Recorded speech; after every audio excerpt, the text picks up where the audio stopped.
Hi everyone, my name is Joseph Kraus. I left the Hasidic Jewish community a couple months ago. It's about 8 months ago. Please like this video and subscribe and share it with your friends. I really appreciate it. Thank you for clicking for this video and please watch till the end.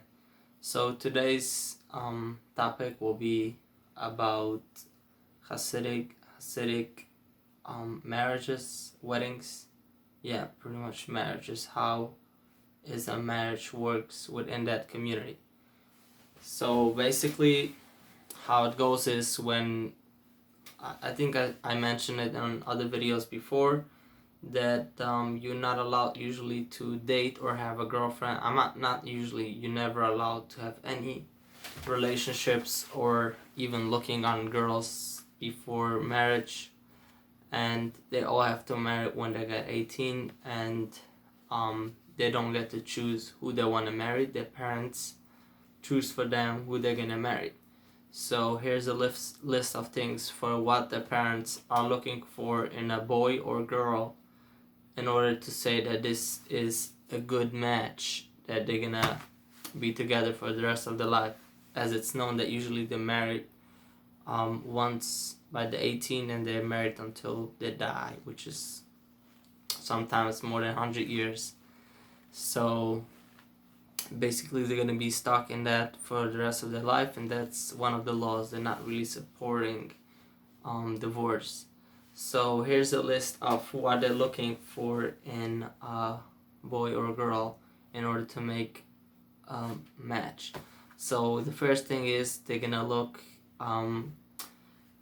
okay, this is going to be really weird. So they're going to look if the boy has like a grandfather who was a rabbi, like a known rabbi.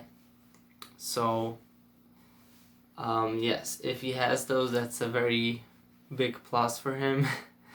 So even he's the biggest weirdo, that's a huge thing. And same as for girls. The second thing what they will look for is if the boy, when he prays, if he's like acting like the Holy Ghost is in him. So basically he's gonna shake something like this. So he has to shake. If he does that, that's a good sign. So, which is another plus. And sometimes if you have only these two things, that you have a grandfather and these, that's enough to make a match. The next thing is if he's really close-minded, he doesn't know anything. He knows only about the Bible and the little prayer book. If he knows only that, that's also a very good thing for them. Which is also something what they're really looking for when they're doing when the parents are looking for a husband or a wife for the kid, depends.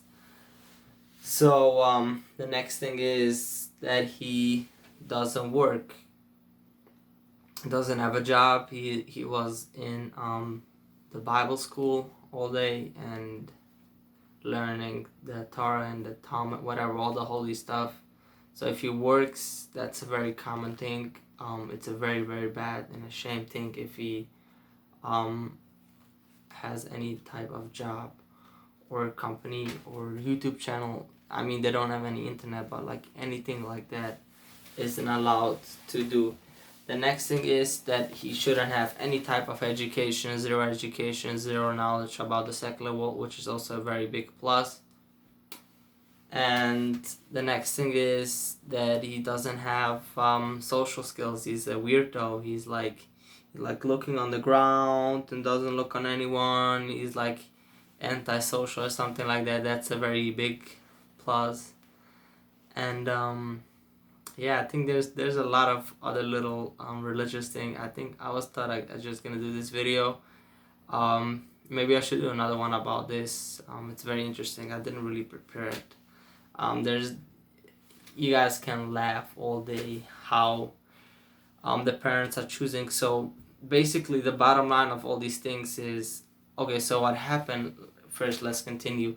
So basically once the parents will find someone, usually within that week, the boy and girl will meet up to something which they call a show, and they're basically gonna meet for like 1 minute or less than a minute without any physical contact or any like what you guys think of, and that's gonna be it. They're gonna be what it's called. Then after they come out from the room, they basically have to do the decision if they want to be with the girl or not. But as we all know, there's no such a thing as saying, no, I don't want to marry here, or he say, no, I don't want to, whatever. No one really has a choice.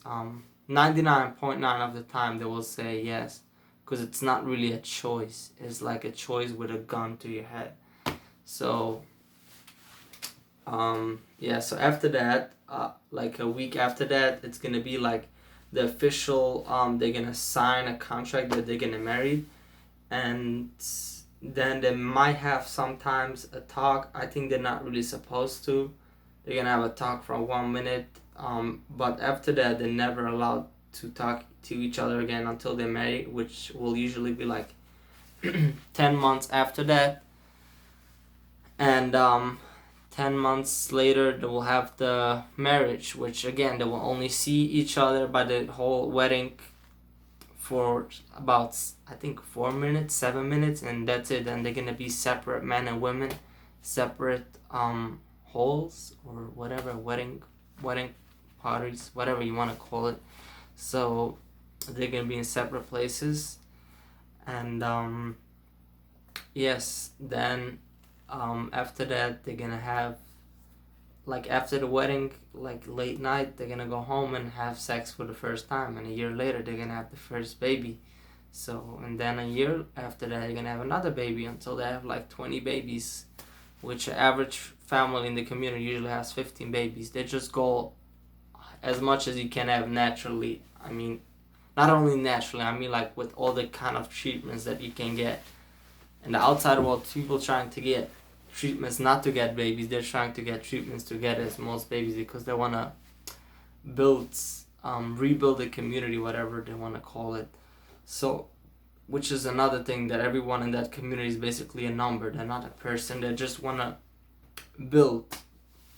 It's like a factory with people, and you're one of them, and I was one of them. So I'm glad I left. And give me one of these if you're happy for me. And yes, so that so let me give you my opinion. So in my opinion, it's a lot of cases it's first degree rape, because the girl and or boy doesn't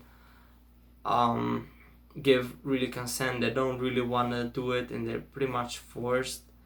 And then they're also forced to have sex. They don't really have a choice to say no. If you guys watched Unorthodox, you guys definitely know what I'm talking about. If not, I highly recommend to watch the movie on Netflix, Unorthodox, which talks about the Hasidic Jewish community. And yes, that's about it. I have a little surprise here. I want to show some photos from my sister. She got engaged, and I think she's not married, but she's gonna marry soon. So right now she's in the stage from like 10 months not talking to the boy, or seeing him or anything, after the decision. So I have here a couple photos from them, and let me just to show you what a Hasidic, how it works. So here is that's just the party. It's not a wedding. It's basically a like I said, a party after when they met, like a little party, where they say, this is how a Hasidic party, by the way, looks like, where they say basically, okay, we commit to marry to each other, and this is my sister with her future husband, and this is how the bishul looks like when they meet for a couple of minutes. See this. Oh my goodness, they're sitting like spread away from each other. So yes, that's basically it. And it's very sad. I'm lucky that I wasn't. A lot of people know that once you leave, you're gonna be stuck in the community because they're gonna take away your kids. If you leave the community, you're gonna hire lawyers for millions of dollars. By the way, everything what I say in my videos, it's public knowledge. Everybody can go and further research it on YouTube, Google, or whatever sources are accurate. Don't just ask a Hasidic guy, is that true? Of course he will say it's not. You're gonna have to go to some. You can even go to the government if you believe the government. Because I know a lot of Hasidic people don't believe the government, thinking that the government wants to kill them, and that's why they don't take vaccines and stuff. So anyways, guys, that's it for now. Thank you so much for watching. Please share this video if you found it interesting, and subscribe and turn on the notification bell. And I saw a lot of people watching are, I think, Hasidic people, and I guess they don't know where the subscribe button is. That's why they don't subscribe. So the subscribe button is on the bottom right, a red little subscribe. Yeah, hit it. Thank you. Peace out, everyone.